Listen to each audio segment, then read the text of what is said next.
اعوذ باللہ من الشیطان الرجیم، بسم اللہ الرحمن الرحیم۔ ناظرین، کیا مسلمان کسی نسل یا قوم کا نام ہے؟ ذرا دماغ پر زور ڈال کر سوچئے کہ آپ مسلمان کا لفظ جب بولتے ہیں اس کا مطلب کیا ہے؟ کیا انسان ماں کے پیٹ سے اسلام ساتھ لے کر آتا ہے؟ کیا ایک شخص صرف اس بنا پر مسلمان ہوتا ہے کہ وہ مسلمان کا بیٹا اور مسلمان کا پوتا ہے؟ کیا مسلمان بھی اسی طرح مسلمان پیدا ہوتا ہے جس طرح ایک برہمن کا بچہ برہمن پیدا ہوتا ہے، ایک راجپوت کا بیٹا راجپوت اور ایک شودر کا لڑکا شودر؟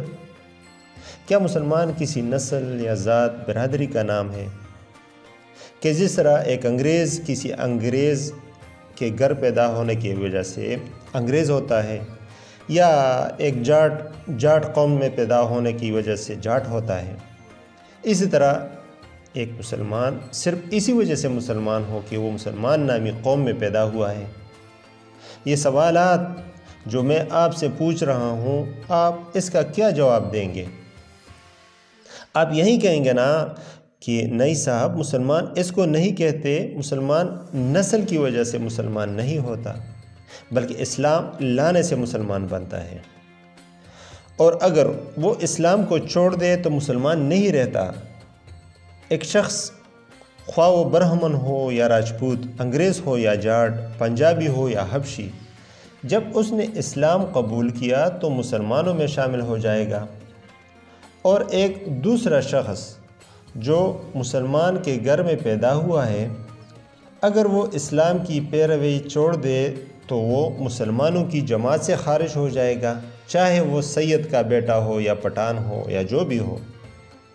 کیوں حضرات، آپ میرے سوالات کا یہی جواب دیں گے نا؟ اب خود آپ ہی کے جواب سے یہ بات معلوم ہو گئی کہ خدا کی یہ سب سے بڑی نعمت یعنی مسلمان ہونے کی نعمت جو آپ کو حاصل ہے، یہ کوئی نسلی چیز نہیں کہ ماں باپ سے وراثت میں یہ خود بخود آپ کو حاصل ہو جائے اور خود بخود تمام عمر آپ کے ساتھ لگی رہے، چمٹی رہے، خواہ آپ اس کی پرواہ کریں یا نہ کریں، بلکہ ایسی نعمت ہے کہ اس کے حاصل کرنے کے لیے خود آپ کی کوشش شرط ہے۔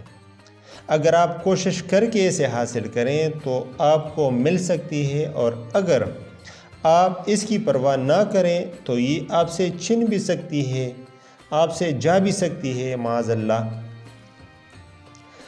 اسلام لانے کا مطلب کیا ہے؟ اب آگے بڑھیے۔ آپ کہتے ہیں کہ اسلام لانے سے آدمی مسلمان بنتا ہے۔ سوال یہ ہے کہ اسلام لانے کا مطلب کیا ہے؟ کیا اسلام لانے کا یہ مطلب ہے کہ جو آدمی بس زبان سے کہہ دے کہ میں مسلمان ہوں یا مسلمان بن گیا ہوں وہ مسلمان ہے؟ یا اسلام لانے کا مطلب یہ ہے کہ جس طرح ایک برہمن پجاری بغیر سمجھے بوجھے سنسکرت کے چند منتر پڑھتا ہے، اسی طرح ایک شخص عربی کے چند فقرے بغیر سمجھے بوجھے زبان سے ادا کرے اور بس وہ مسلمان ہو گیا؟ آپ خود بتائیے کہ اس سوال کا آپ کیا جواب دیں گے؟ آپ یہی کہیں گے نا، اسلام لانے کا مطلب یہ ہے کہ حضرت محمد صلی اللہ علیہ وسلم کی نے جو تعلیم دی ہے اس کو آدمی جان کر سمجھ کر دل سے قبول کرے اور اس کے مطابق عمل کرے۔ جو ایسا کرے وہ مسلمان ہے، اور جو ایسا نہ کرے وہ مسلمان نہیں ہے۔ بس مسلمان بننے کے لیے پہلا قدم اور پہلی ضرورت جو ہے وہ علم ہے۔ یہ جواب جو آپ دیں گے اس سے خود بہت یہ بات کھل گئی کہ اسلام پہلے علم کا نام ہے اور علم کے بعد عمل کا نام ہے۔ ایک شخص علم کے بغیر برہمن ہو سکتا ہے کیونکہ وہ برہمن پیدا ہوا ہے اور برہمن ہی رہے گا۔ ایک شخص علم کے بغیر جاٹ ہو سکتا ہے کیونکہ وہ جاٹ پیدا ہوا ہے اور جاٹ ہی رہے گا، مگر ایک شخص علم کے بغیر مسلمان نہیں ہو سکتا کیونکہ مسلمان پیدائش سے مسلمان نہیں ہوا کرتا بلکہ علم سے ہوتا ہے۔ جب تک اس کو یہ علم نہ ہو کہ حضرت محمد صلی اللہ علیہ وآلہ وسلم کی تعلیم کیا ہے، وہ اس پر ایمان کیسے لا سکتا ہے اور اس کے مطابق عمل کیسے کر سکتا ہے؟ اور جب وہ جان کر اور سمجھ کر ایمان ہی نہ لایا تو مسلمان کیسے ہو سکتا ہے؟ پس معلوم ہوا کہ جہالت کے ساتھ مسلمان ہونا اور مسلمان رہنا غیر ممکن ہے۔ ہر شخص جو مسلمان کے گھر میں پیدا ہوا ہے اس کا نام مسلمانوں کا سا ہے۔ جو مسلمانوں کے سے کپڑے پہنتا ہے اور جو اپنے آپ کو مسلمان کہتا ہے، حقیقت میں مسلمان نہیں ہے، بلکہ مسلمان در حقیقت صرف وہ شخص ہے جو اسلام کو جانتا ہو اور پھر جان بوجھ کر اس کو مانتا ہو۔ ایک کافر اور ایک مسلمان میں اصلی فرق نام کا نہیں کہ وہ رام پرشاد ہے اور یہ عبداللہ ہے، اس لیے وہ کافر ہے اور یہ مسلمان۔ اسی طرح ایک کافر اور مسلمان میں اصلی فرق لباس کا بھی نہیں کہ وہ دھوتی باندھتا ہے اور یہ پاجامہ پہنتا ہے، اس لیے وہ کافر ہے اور یہ مسلمان، بلکہ اصلی فرق ان دونوں کے درمیان علم کا ہے۔ وہ کافر اس لیے ہے کہ وہ نہیں جانتا کہ خداوند عالم کا اس سے اور اس کا خداوند عالم سے کیا تعلق ہے، اور خالق کی مرضی کے مطابق دنیا میں زندگی بسر کرنے کا سیدھا راستہ کیا ہے۔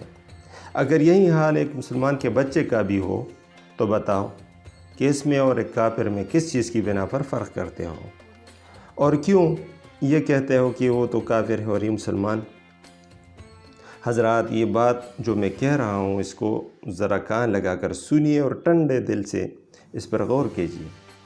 آپ کو خوب اچھی طرح سمجھ لینا چاہیے کہ خدا کی سب سے بڑی نعمت یعنی مسلمان ہونے کی سب سے بڑی نعمت جس پر آپ شکر و احسان مندی کا اظہار کرتے ہیں، اس کا حاصل ہونا اور نہ حاصل ہونا دونوں باتیں علم پر موقوف ہیں۔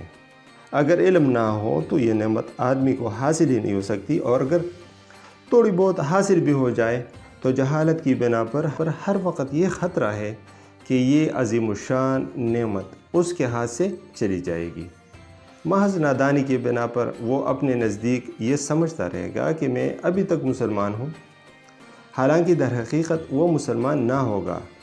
جو شخص یہ جانتا ہی نہ ہو کہ اسلام اور کفر میں فرق کیا ہے اور اسلام اور شرک میں کیا امتیاز ہے، اس کی مثال تو بالکل ایسی ہے جیسے کوئی شخص اندھیرے میں ایک پگڈنڈی پر چل رہا ہو سکتا ہے کہ سیدھی لکیر پر چلتے چلتے خود اس کے قدم کسی دوسرے راستے کی طرف مڑ جائیں اور اس کو خبر بھی نہ ہو کہ میں سیدھی راہ سے ہٹ گیا ہوں، اور یہ بھی ہو سکتا ہے کہ راستے میں کوئی دجال کھڑا ہوا مل جائے اور اس سے کہے کہ ارے میاں، تم اندھیرے میں راستہ بھول گئے، آؤ میں تمہیں منزل تک پہنچا دوں۔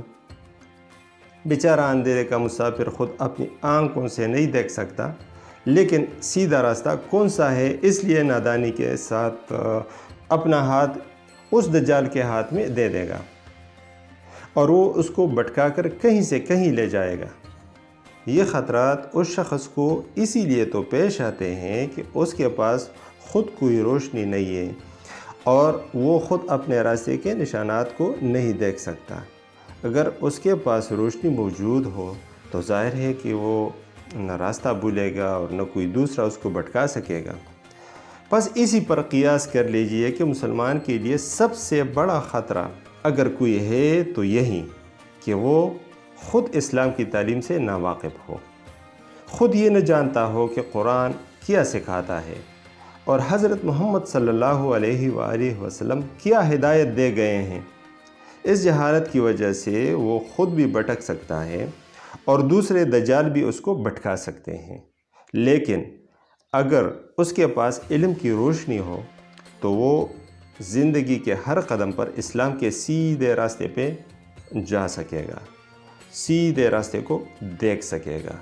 ہر قدم پر کفر اور شرک، گمراہی اور فسق و فجور کے جو ٹیڑھے راستے بیچ میں آئیں گے ان کو پہچان کر ان سے بچ سکے گا، اور جو کوئی راستے میں اس کو بہکانے والا ملے گا تو اس کی دو چار باتیں ہی سن کر وہ خود سمجھ جائے گا کہ یہ بہکانے والا آدمی ہے، اس کی پیروی نہ کرنی چاہیے۔